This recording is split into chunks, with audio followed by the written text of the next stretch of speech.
Saya Pendeta HKBP Paruluhan Resort Parulian di pagi hari ini menyapa Bapak Ibu serta saudara-saudara sekalian, salam sejahtera bagi kita semua. Sebelum kita mendengarkan dan merenungkan firman Tuhan di pagi hari ini, marilah kita berdoa.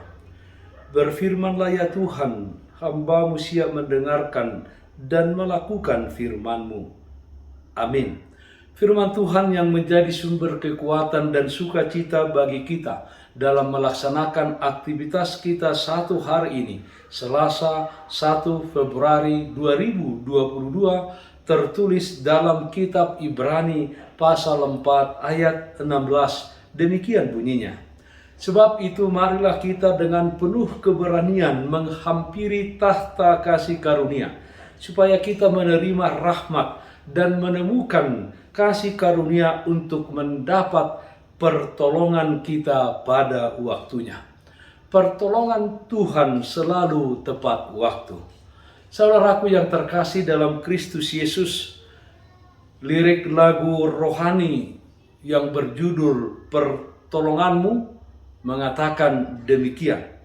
Hatiku tenang berada dekatmu, kaulah jawaban hidupku. Hatiku tenang berada dekatmu, kau yang pelihara hidupku.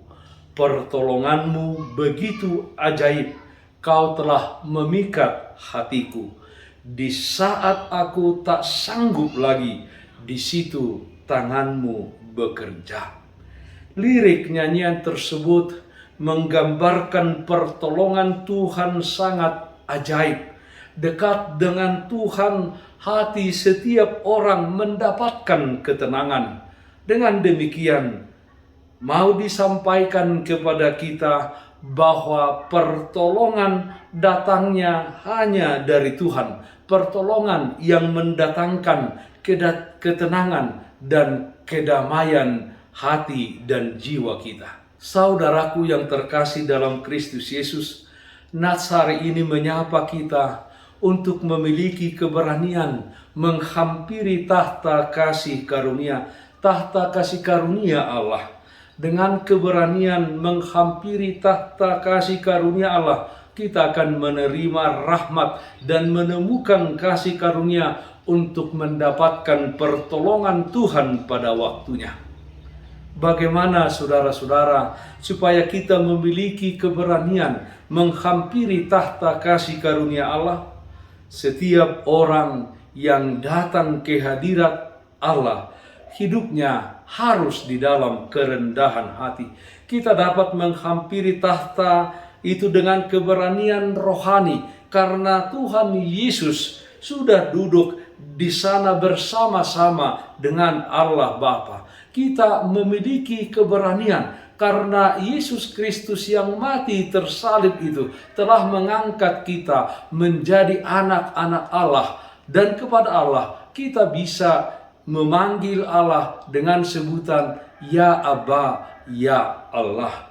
Wahyu pasal 5 ayat 6 mengatakan, maka aku melihat di tengah-tengah tahta dan keempat makhluk itu, dan di tengah-tengah tua-tua itu berdiri seekor anak domba seperti telah disembelih. Itu artinya saudara-saudara, keberanian kita menghampiri hadirat Allah tidak dari diri kita sendiri, tetapi karena Yesus Kristus yang mati karena dosa-dosa kita. Keberanian di sini identik dengan iman yang kita miliki, iman yang terlihat di dalam kehidupan kita sehari-hari. Yesus Kristus membuka pintu supaya kita memiliki persekutuan yang dekat dengan Allah Bapa kita di surga. Ketakutan akan Tuhan digantikan dengan keberanian oleh kasih karunia Tuhan Yesus Kristus.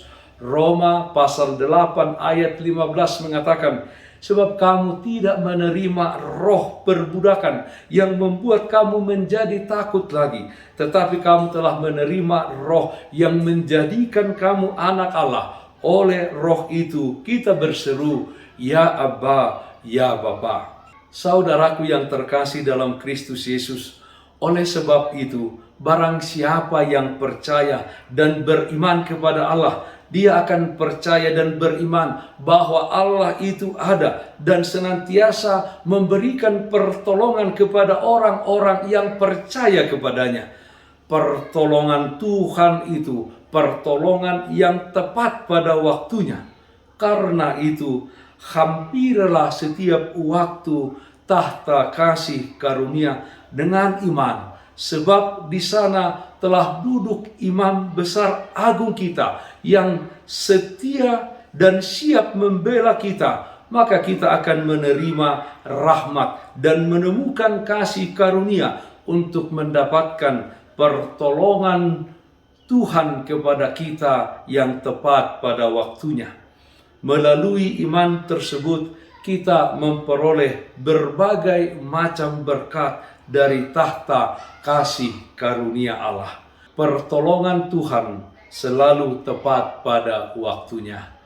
Amin. Mari kita nyanyikan Bukende 565 ayat 4, Yesus urupi pamonang mahami. Yesus pamonang au hodo manobus, jalan apuna au do tok tong, holan Tuhan nama ahuma porus, mida pangelani portibion, molosai masira pusan rohaku, onang tadi konau ale Tuhaku. Marilah kita berdoa. Yalah Bapa dalam surga, Allah yang baik yang kami sembah dalam nama anak-Mu Tuhan Yesus Kristus, Allah yang memelihara dan yang menyertai kehidupan kami dengan kuat kuasa Roh Kudus-Mu di dalam perjalanan kami di tengah-tengah dunia ini. Yalah Bapa dalam surga, ajar kami untuk tetap semangat, tetap kuat di tengah-tengah dunia ini, dengan keyakinan dan kepercayaan kami bahwa pertolongan-Mu selalu tepat pada waktunya di dalam kehidupan kami. Tidak ada satu pergumulan dan kesusahan hidup pun di mana Tuhan tidak melihatnya, tidak memperhatikannya, dan Tuhan akan menolong kami untuk melewatinya. Kami berdoa ya Tuhan, dimanapun saudara-saudara kami yang sakit, Tuhan memberikan kesembuhan. Yang berduka Tuhan memberikan penghiburan. Dalam satu hari ini, di dalam setiap aktivitas kami serahkan kehadirat-Mu, berikan kami kekuatan dan juga berikan kami sukacita. Terima kasih Allah Bapa dalam surga, dengarkanlah doa kami hanya dalam nama anak-Mu Tuhan Yesus Kristus Tuhan kami. Amin. Kasih karunia Tuhan kita Yesus Kristus, kasih setia dari Allah Bapa serta persekutuan Roh Kudus, itulah yang menyertai-Mu hari ini kekal sampai selama-lamanya. Amin. Bapak Ibu saudara-saudara, taatlah akan protokol kesehatan. Bersihkan rumahmu, bersihkan pekaranganmu, bersihkan hatimu. Tetap berdoa kepada Tuhan, sumber berkat dan anugerah di dalam kehidupanmu. Salam sehat, tetap semangat. Tuhan Yesus memberkati kita semuanya. Shalom.